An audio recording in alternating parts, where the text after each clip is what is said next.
Second class. I hope आप लोग सब अपने अपने घरों पे अच्छे होंगे, अपना ध्यान रख।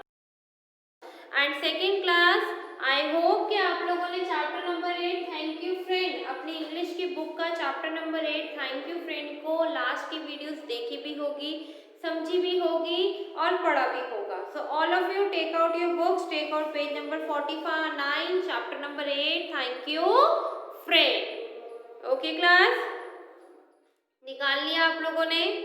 चलिएगा, इस चैप्टर में हमने पढ़ा था कि वही आपका सच्चा दोस्त है जो आपको दोस्त आपके काम आए, आपकी हेल्प करे। ठीक है, तो friend in need is a friend in deed. वही आपका सच्चा दोस्त है में आपका काम आता है। एक बार दोबारा से मैं आप लोगों को यहाँ तक पढ़ा देती हूँ ताकि आप लोगों को बिल्कुल क्लियर हो जाएगा। You must have heard that saying that a friend in need is friend indeed. It means a true friend is one who helps you in a difficult time. ये आप लोगों ने सुना होगा कि फ्रेंड इन नीड, जो friend मुसीबत में होता है, और जो फ्रेंड सच्चा फ्रेंड वही होता है जो हमें मुसीबत में हमारा साथ दे। इट मीन्स, इसका मतलब ट्रू फ्रेंड इज वन, सच्चा फ्रेंड वही होता है हु हेल्प्स यू, जो आपकी मदद करे आपके बुरे वक्त में।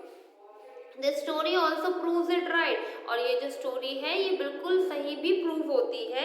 In this story it is describe that how the three friends save their fourth friend from a difficult situation by using their cleverness. और ये आपको स्टोरी कैसे तीन फ्रेंड्स ने अपने चौथे फ्रेंड्स को मिलके अपने फ्रेंड की जान बचाई और कैसे उसको दोबारा से फॉरेस्ट में ले आए। Once upon a time in a forest there lived four friends, a mouse, a crow, a deer and a tortoise. एक बार की बात है, एक जंगल में चार फ्रेंड्स रहते थे। एक क्रो था, एक डियर था, एक टॉर्टाइस था, एक चूहा था, एक कौवा था, एक हिरन था और एक कछुआ था। This is the story of how they helped each other against their biggest enemy man. और ये स्टोरी बताती है जानवर सोचते हैं कि हम इंसान के सबसे बड़े दुश्मन हैं, तो ये स्टोरी कि how they help each other, कि कैसे जो तीन फ्रेंड्स थे उन्होंने एक दूसरे की मदद के साथ अपने चौथे फ्रेंड को हम मैन है उस सबसे बड़े दुश्मन से छुटकारा दिला दिया। One day, एक दिन की बात है, the mouse and the crow and the deer were sitting under a tree. एक दिन की बात है, माउस, क्रो एंड डियर तीनों ट्री के नीचे बैठे हुए थे एंड टॉकिंग, बातें कर रहे थे। Suddenly they heard a strange noise, और एकदम से उन्होंने काफी स्ट्रेंज नॉइज सुनी, एकदम अचानक सी आवाज सुनी। दे heard it was there friend, उन्होंने देखा ये तो हमारा फ्रेंड है। द टॉर्टाइस, ये तो हमारा friend tortoise was trapped in a hunter net, और वो कहाँ ट्रैप हो गया, कहाँ फंस गया, एक शिकारी के जाल में फंस गया। Oh, said the deer, what do we now? अब वो डियर कहता है कि अब हम क्या करेंगे, कैसे उसकी जान बचाएंगे। I have a plan, mouse कहता है मेरे पास एक प्लान है। Said the mouse, माउस कहता है मेरे पास एक प्लान है, मेरे पास एक आइडिया है। He told the deer and crow about his plan, और उसने अपने प्लान के बारे में, और माउस ने डियर और क्रो को अपने प्लान के बारे में बताया। The three friends were ready to help to their friend the tortoise, और वो जो तीनों फ्रेंड्स थे deer, mouse and crow ready हो गए टॉर्टाइस की हेल्प करने और उसको हंटर के जाल से बचाने के लिए। The deer went near the tortoise, और डियर बड़े आराम से धीरे धीरे सॉफ्टली चल के ना टॉर्टाइस के पास जाता है।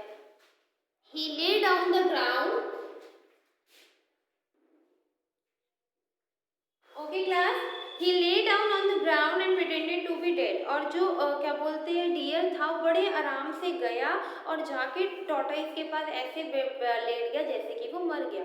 The crow flew towards the deer and pretended to peck at him. और जो क्रो था उसके ऊपर बार बार फ्लाई कर रहा था और उसको बीक मार रहा था, उसको चोंच मार रहा था कि, और वो हंटर को दिखाना चाहते थे कि डियर मर चुका है। The hunter pick up his net with the tortoise inside it, और हंटर अपना नेट उठा के और टॉर्टाइस को उसके अंदर लेता है। As he started walking home he saw the deer, और जैसे ही वो घर की तरफ जाने लगता है वो डियर को देखता है।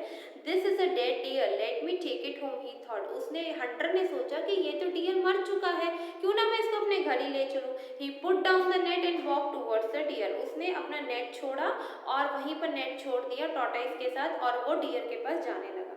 The crow flew round and round over the deer, और क्रो जो था बार बार डियर के ऊपर घूमे जा रहा, and he flapped his wing and did not let the Hunter go near him. और वो जो क्रो था हंटर को बार बार अपने पंखों से हंटर को भगा रहा था कि वो डियर को कोई भी नुकसान ना पहुंचाए। The mouse crept up to the tortoise and start biting the net with his sharp teeth, और जैसे ही हंटर डियर में बिजी हुआ, उधर से माउस आता है, उधर से चूहा आता है, अपने शार्प दांतों से सारे नेट को काटता है और फटाफट से टॉर्टोइस को छुटकारा दिला देता है। While the crow keep the Hunter busy, the mouse set the tortoise free. जब तक क्रो हंटर को बिजी रखता है, माउस वो उससे छुटकारा, माउस टॉर्टोइस को उस जाल से छुटकारा दिला देता है। Once the tortoise had escaped, जब tortoise है, the crow let out the loud caw and flew away. The deer ran away quickly. The hunter was stunned. जैसे ही tortoise निकलता है, वहां से बाहर निकलते हैं, भागते हैं tortoise और माउस, तभी तेज आवाजें करता है, काव काव काव काव की, और डियर भी भाग जाता है, क्रो भी फ्लाई हो जाता है, और हंटर ये देख के चौंक जाता है कि हुआ गया। जैसे ही hunter he went back to the tortoise but he found that the net was torn and the tortoise had gone. जैसे ही हंटर ये सब चीजें देखता है, वो पीछे मुड़ के देखता है कि कहीं टॉर्टोइस तो नहीं निकल गया। टॉर्टोइस को तो माउस छुड़ा के ले जाता है, और चारों जो फ्रेंड्स होते हैं दोबारा से फॉरेस्ट में चले जाते हैं। Those animals were clever. If I had he thought कि वो हंटर सोचता है कि ये तो बड़े तेज चालाक, अगर मैं इनकी लालच ना करता तो शायद मैं इनके साथ ऐसा ना करता। The four friends met again under the tree, they were happy that they had trick the hunter, they were true friends who always help each other. ठीक है क्लास, तो ये इसका मतलब ये है कि आपका सच्चा दोस्त वही है जो आपके बुरे काम में, बुरे वक्त में आपका साथ दे। ठीक है क्लास, रीड इट, यहाँ तक अच्छे से रीड करो।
रीड करा क्लास, रीड करो।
ओके क्लास, रीड करा, समझ में आया? Thank you class.